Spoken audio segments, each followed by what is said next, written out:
Hello friends, last classes में हमने square and square root complete किया था। आज हम cube and cube root discuss करेंगे। क्यूब बेसिकली क्या है? Cube of a number is cube of a number is the product of number itself by 3 times. अगर हम एक नंबर के उसी के साथ 3 टाइम्स अगर मल्टीप्लाई कर देते हैं तो वो एक क्यूब बन जाता है। जैसे मैं 5 के क्यूब की अगर बात करूं तो 5 × 5 × 5 ये हमारा 5 का क्यूब हो जाता है। जैसे अगर सिमिलरली मैं 7 के क्यूब की अगर बात करूं तो 7 की मल्टीप्लाई अगर मैं 3 टाइम्स कर देता हूं तो ये हमारे पास 7 का क्यूब बन जाता है। अब हमें एटलीस्ट 10 तक के क्यूब तो हमें डायरेक्ट याद होने चाहिए। जैसे 1 का क्यूब हमारे पास 1 होता है, 2 का क्यूब हमारे पास 8 हो जाएगा, 3 का क्यूब हमारे पास 27 होता है, 4 का क्यूब हमारे पास 64 हो जाता है, 5 का क्यूब हमारे पास 125 125, 6 का क्यूब हमारे पास 216, 7 का क्यूब हमारे पास 343, 8 का क्यूब हमारे पास 512, 9 का क्यूब हमारे पास 729 एंड 10 का क्यूब हमारे पास 1000। हमें एटलीस्ट 10 तक के क्यूब तो हमें डायरेक्ट याद होने चाहिए। इसके बाद आप 15 या 20 तक भी कर सकते हो, वो आपकी कैलकुलेशंस में हेल्प करेंगे। अब हम आगे देखते हैं कि ये नंबर जो होते हैं 1 जो किसी ना किसी के क्यूब बनते हैं 1 8 27 64 125 343, इस टाइप्स के जो नंबर हैं ये कहलाते हैं क्यूब नंबर या फिर परफेक्ट क्यूब। जो नंबर किसी ना किसी के क्यूब बनते हैं, किसी ना किसी नेचुरल नंबर के क्यूब बनते हैं, उनको हम क्यूब नंबर या फिर परफेक्ट क्यूब कहते हैं। और जबकि 1 2 3 4 ये हमारे पास नेचुरल नंबर हैं। लेकिन इससे हमें एक बात पता चलती है कि जो नंबर है ये हर नेचुरल नंबर परफेक्ट क्यूब नहीं होता, क्योंकि सिर्फ 1 8 27 ये कुछ नेचुरल नंबर हैं जो परफेक्ट क्यूब बनते हैं। ऐसे ही आप आगे चलते जाइए सोन, तो ये हैं जो 1 है 8 है 27 64 सिर्फ यही परफेक्ट क्यूब बन रहे हैं। तो मैं एक रिजल्ट यहाँ से लिख सकता हूँ कि all natural number are not perfect cube. सारे के सारे नेचुरल नंबर परफेक्ट क्यूब नहीं होते, सिर्फ ये कुछ एक होते हैं 1 8 27 ये नंबर हमारे ये होते हैं। जबकि बीच में जो 2 है 3 है 4 है 5 है 6 है ये कभी भी किसी का क्यूब नहीं बनते। तो ये कभी भी परफेक्ट क्यूब नहीं बनेंगे क्योंकि ये किसी का क्यूब नहीं बन रहे। जबकि 1 8 27 64 ये हमारे पास परफेक्ट क्यूब होते हैं। तो यहाँ से ये एक पॉइंट है कि सारे के सारे नेचुरल नंबर हमेशा परफेक्ट क्यूब नहीं बनते। अब चेक कैसे करेंगे बेसिकली कि कोई नंबर परफेक्ट क्यूब बन रहा है या नहीं बन रहा? तो उसके लिए हम क्या करेंगे, उसके लिए हम प्राइम फैक्टराइजेशन मेथड देखेंगे। कैसे? मान लो मैं आपको 8 का क्यूब जो हमारे पास था 512, इसको ही चेक करके बताता हूँ कि ये कैसे पता लगेगा कि ये एक परफेक्ट क्यूब है या नहीं। तो यहाँ हम एलसीएम वाले मेथड से, प्राइम फैक्टराइजेशन मेथड से करेंगे। तो सबसे पहले ये नंबर हमारा 2 से जा रहा है, 2 2 जा 4 1, और यहाँ ये 2 5 जा 10 1 2 6 जा 12, तो ये 256। अगेन ये 2 से जा रहा है तो ये 1, ये हमारे पास हो जाएगा 2 और ये हो जाएगा 8। अगेन ये 2 से ये 6 और ये 4, 2 से ये 32, अगेन 2 से ये 16, अगेन 2 से ये 8, 2 से अगेन ये हमारे पास 4, 2 से ये 2 और 2 से ये 1। अब जो 512 के हमारे पास प्राइम फैक्टराइजेशन आए हैं 2 2 2 और फिर अगेन 2 × 2 और अगेन 2 × 2। तो ऐसे में अगर इन सब की प्रोडक्ट कर दूँ तो हमारे पास 512 आ जाएगा। आप देख रहे हैं अगर मैं ट्रिपलेट बनाऊं, जबकि स्क्वायर में हमारे पास पेयर बनते हैं, यहाँ ट्रिपलेट बनते हैं, 3 के बनेंगे, ये भी बनेगा ये भी बनेगा। 3 के अगर ट्रिपलेट कंप्लीट हो जा रहे हैं, यानी कि कोई भी एक भी नंबर ऐसा नहीं बच रहा जो किसी का ट्रिपलेट में नहीं आ रहा, तो ये परफेक्ट क्यूब नहीं बनता। यहाँ सारे नंबर ट्रिपलेट में कवर हो गए हैं, ये 3 भी आ गए, ये 3 भी, ये 3 भी, 3 के ट्रिपलेट बनाने हैं। तो यानी कि ये किसी ना किसी का क्यूब बनेगा। तो हमें पता भी था ये 8 का क्यूब बनेगा। तो आप कैसे चेक कर सकते हैं ये किसी का बनता है या नहीं? सिमिलरली मैं एक एग्जांपल दिखाता हूँ जो किसी का नहीं बनता। मान लो 192 मैंने उठाया, इसको अगर मैं चेक करूँगा तो ये 2 से 96 पे, अगेन 2 से ये हमारे पास 48 पे, 2 से ये 24 पे, 2 से ये आ जाएगा 12, 2 से ये 6, 2 से ये 3 और 3 से ये 1। आप देख रहे हो ये ट्रिपलेट बन गया 2 × 2 × 2, ये भी ट्रिपलेट बन गया, लेकिन ये 3 के साथ हमारे पास ट्रिपलेट नहीं बना, 3 सिर्फ सिंगल नंबर आ गया। अगर यहाँ 2 3 और होते फिर ये ट्रिपलेट बनता, लेकिन यहाँ सिर्फ एक ही है, तो इस करके 192 हमारे पास परफेक्ट क्यूब नहीं बना। क्यों? क्योंकि इसके ट्रिपलेट नहीं बन पाए। जब इसके जैसे 2 के ट्रिपलेट बन गए थे, 2 के भी बन गए थे, अगेन 3 के यहाँ बन नहीं पाए, तो ये किसी का भी परफेक्ट क्यूब नहीं होता। तो आप लोग इसको ऐसे समझ सकते हो। अगेन अगर कोई दूसरा एग्जांपल डिस्कस करूँ मैं, जैसे मैं 675 को मान लो कर रहा हूँ, 675 ये किसी का बनता है या नहीं, तो हम इसको चेक करेंगे। आप देख सकते हैं कि ये 5 से जा रहा है, 3 से भी जा रहा है वैसे तो, चलो 5 से कर देता हूँ। तो 5 से ये 1 3 5, अगेन 5 से जा रहा है। जब भी यूनिट डिजिट 5 या 0 है तो वो नंबर 5 से जरूर डिविजिबल है। तो 5 से अगेन ये आपके पास हो गया 27। अभी आपके पास 3 से जा रहा है, क्योंकि डिजिट का सम आपके पास कितना है, 3 से डिविजिबल है। 7 + 2 9, 9 हमारा 3 से डिविजिबल होता है, तो नंबर 3 से डिविजिबल है 9 पे, और 3 से ही अगेन 3 पे, 303। आप देख रहे हो 3 का तो ट्रिपलेट कवर हो चुका, लेकिन 5 का ट्रिपलेट नहीं है, 2 है इसके पास। एक और नंबर अगर इधर 5 होता तब ये ट्रिपलेट बन पाता। तो फिलहाल ये क्या है, 675 is not a perfect cube,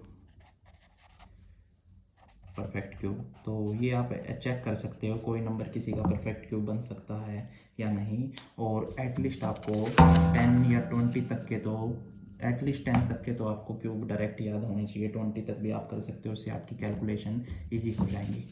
next हम इसी में देख सकते हैं एक जो क्यूब की फेमस प्रॉपर्टी है, वो हमारे पास क्या कहती है कि प्रॉपर्टी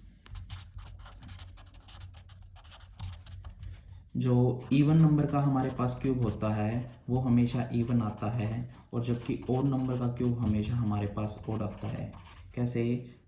जैसे मैं लिखता हूँ 1 का क्यूब हमारे पास 1 आ रहा है, 1 हमारे पास एक ओड नंबर है तो इसका क्यूब भी हमारे पास ओड ही आया है। 2 का क्यूब हमारे पास 8 आता है, 2 एक इवन नंबर है तो इसका क्यूब भी आप देख रहे हो कि इवन नंबर ही आया है, विच इज डिविजिबल बाई 2। और अगेन 3 का अगर क्यूब करोगे आप तो ये आपके पास 27, 3 एक ओड नंबर है तो इसका जो क्यूब है वो आपके पास एक ओड नंबर ही आया है। सिमिलरली अगर आप 6 का करके देखते हैं क्यूब तो ये आपके पास 216 आता है, 6 एक इवन नंबर था तो इसका क्यूब भी आपके पास एक इवन नंबर आया है। ये मैंने कुछ एग्जांपल से इस प्रॉपर्टी को प्रूफ कर दिया, आप लोग भी इसको देख सकते हो। नेक्स्ट इसी में हमारे पास आ जाता है कि कुछ हमारे पास जो क्यूब हैं उनको हम सोल्व कर सकते हैं। जैसे मान लो वो क्वेश्चन किस टाइप से दे सकता है, वो आपको कह सकता है क्वेश्चन में कि find the cube of the following, find the cube of the following. First इसमें डाल देगा कि -13 का आपसे क्यूब पूछ लेगा। सबसे पहले ये नेगेटिव को आपको ध्यान से समझना है। -13 का क्यूब वो आपसे पूछ रहा है तो -13 का हमें क्यूब करना है। मैंने बताया था क्यूब की क्या डेफिनेशन है, इस सेम नंबर की मल्टीप्लाई 3 टाइम्स, तो -13 मल्टीप्लाई -13 मल्टीप्लाई -13, इस टाइप से। 2 माइनस तो कैंसिल आउट हो जाएंगे, 2 माइनस तो यहाँ कैंसिल आउट हो जाएंगे, तो ये आपके पास हो जाएगा 2 की अगर 13 × 13, 13 का स्क्वायर 169। एक ये माइनस अभी भी रहता है और -13 इस टाइप से, एक ये माइनस है तो इसकी आप मल्टीप्लाई करोगे तो माइनस तो बाहर। और आप देख सकते हो इसकी अगर इसके साथ मल्टीप्लाई करेंगे तो ये हमारे पास हो जाएगा -2197, ये हमारे पास 13 का क्यूब आता है। तो आप इसमें एक प्रॉपर्टी तो ये समझ गए कि नेगेटिव नंबर का जो क्यूब है वो हमेशा नेगेटिव ही आता है, जबकि स्क्वायर में ये प्रॉपर्टी नहीं थी। आप नेगेटिव नंबर का स्क्वायर करते थे तो -4 × -4, माइनस से माइनस कैंसिल, तो वो एक पॉजिटिव आता था। स्क्वायर कभी भी नेगेटिव नहीं आते, जबकि क्यूब की ऐसी कोई प्रॉपर्टी नहीं है। क्यूब नेगेटिव नंबर के क्यूब नेगेटिव आएंगे, पॉजिटिव नंबर के क्यूब पॉजिटिव आएंगे।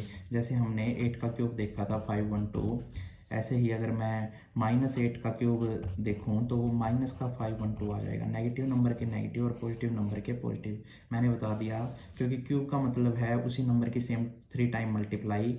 2 माइनस तो कैंसिल आउट हो जाते हैं लेकिन तीसरा एक माइनस बच जाता है, तो इसके पीछे का रीज़न ये है हमारे पास, वो तीसरा माइनस बच जाता है। तो आप इस टाइप से क्वेश्चन कर सकते हो। और इसी में हम देख सकते हैं, मान लो वो आपसे पूछ रहा है कि क्यूब निकालना है, क्वेश्चन ही आपको निकालना है 3:1/5, इसका आपको एक क्यूब सॉल्व करना है। तो सबसे पहले मिक्स्ड फ्रैक्शन से इसको प्रॉपर में कन्वर्ट करते हैं, तो ये हो गया 5 3 जा 15, 15 + 1 यहाँ मल्टीप्लाई यहाँ है, तो 15 + 1 16/5 ये रहा। इसका आपको क्यूब निकालना है, क्यूब तो इसके लिए आपको 16 मल्टीप्लाई 16 मल्टीप्लाई 16 और नीचे 5 मल्टीप्लाई 5 मल्टीप्लाई 5। अगर आपको 16 का क्यूब डायरेक्ट याद है तो आप वहाँ से कर सकते हो, लेकिन अगर आपको याद नहीं है तो आप इसको निकाल भी सकते हो। वैसे 16 का क्यूब होता है 4096 और 5 का क्यूब होता है 125, तो ये इसका डायरेक्ट आंसर आ जाएगा। नेक्स्ट इसी में हम लोग क्वेश्चन कर सकते हैं। मान लो आपके पास है -5:1/7 इस टाइप से, इसका आपको क्यूब निकालना है। तो यहाँ भी आप यही करोगे, ये 7 × 5 35 35 + 1 36 और डिवाइड बाय 7 और ये माइनस जो था ये आगे। अब इसका क्यूब निकालना है तो ऊपर तो आपके पास आ जाएगा 36/7 36/7 36/7 इसी नंबर की सेम टाइम, और -7 में था तो तीनों का -7 में। अब 2 माइनस तो कैंसिल आउट और ये तीसरा माइनस हमारे पास रह जाएगा ये ऐसे। तो इनको आप कर सकते हो 36 × 36 × 36। तो ऊपर तो आ गया 36 का क्यूब और नीचे 7 का क्यूब हमें डायरेक्ट याद है, इसको आप ऐसे सोल्व करके लिख सकते हो। 36 का क्यूब आप लोग निकाल लेना। ये हमारे पास क्यूब कैसे निकलते हैं, और नेगेटिव का क्यूब हमेशा नेगेटिव और पॉजिटिव का क्यूब पॉजिटिव, और कुछ बेसिक्स क्यूब आपको डायरेक्ट याद होने चाहिए वो मैंने बता दिया। कुछ हमने 1-2 प्रॉपर्टी डिस्कस की है क्यूब के बारे में। अब मैं क्यूब रूट पे चलता हूँ, जो हमारा नेक्स्ट टॉपिक है। क्यूब रूट को देखते हैं। क्यूब रूट क्या है? क्यूब रूट क्या है? अगर मान लो मेरे पास कोई नंबर है 512 है, इसका हमें क्यूब रूट निकालना है। यहाँ छोटा सा ऐसे क्यूब लगता है, जबकि स्क्वायर में ऐसे अगर मैं कोई नंबर लिख दूँ 64 तो ये इसका स्क्वायर होता है। यहाँ इधर कोई भी पावर 2 लिखे या ना लिखो उसका कोई फ़र्क नहीं, लेकिन क्यूब में आपको ज़रूर छोटा सा 3 लिखना पड़ेगा। तो ये सोल्व करके आता है हमारे पास 8, जबकि ये क्यूब ये सोल्व करके आता है। इसको कैसे सोल्व करेंगे? ये हम 512 और इसका मतलब होता है क्यूब रूट 3 का 1/3। अब हम 512 को क्या लिख सकते हैं? 8 की पावर 3 और ये हो गया 1/3। ब्रैकेट में पावर हो जाती है मल्टीप्लाई, 3 × 1/3 ये कैंसिल आउट, तो 8 की पावर 1 यानी कि 8। यहाँ हम इसको डायरेक्ट भी कर सकते थे, लेकिन मैंने पीछे की मैथमेटिक्स आपको बताई है कि ये इस टाइप से हम इसको सोल्व करके 8 लिख सकते हैं। तो क्यूब रूट क्या है कि पावर 1/3, किसी भी नंबर की पावर अगर 1/3 है तो उसको हम क्यूब रूट काउंट करते हैं। तो इस टाइप से आप लोग कर सकते हो। जैसे मैं अगर कह दूं कि ये मेरे पास m × m ये तो बनता था m की क्यूब। ये अगर n के इक्वल है, m की क्यूब इक्वल टू n है, तो मैं m को अगर निकालना मेरे को m पड़ जाए तो मैं क्या करूँगा? n की पावर 1/3 ये उधर शिफ्ट होके पावर 1/3 हो जाती है। या फिर इसका मैं दूसरा बताऊँ तो मैं दोनों तरफ 1/3 पावर कर देता हूँ 1/3, तो ये तो कैंसिल, तो ये बचा है सिर्फ m और ये n की पावर 1/3। ये यहाँ से हम डिस्कस कर सकते हैं ऐसे। तो क्यूब रूट को भी हम प्राइम फैक्टराइजेशन से इजीली सोल्व कर सकते हैं। जैसे मान लो हमारे पास एक कोई भी क्वेश्चन आ जाता है, ये आ गया एक नंबर 1728, मान लो यही कोई नंबर आ गया और इसका वो आपसे पूछने लग गया कि इसका क्यूब रूट बताओ क्या आएगा सोल्व करके इस नंबर का क्यूब रूट। तो हम क्या करेंगे? इसका प्राइम फैक्टराइजेशन निकालना शुरू कर देंगे। यूनिट डिजिट 8 है तो ये 2 से, तो ये आ जाएगा 864। अगेन यूनिट डिजिट 4 है तो फिर अगेन 2 से, तो ये आ जाएगा 432। फिर 2 से ये आ जाएगा 216। अगेन मैं इसको करता हूँ 2 से, तो ये आ जाएगा 108।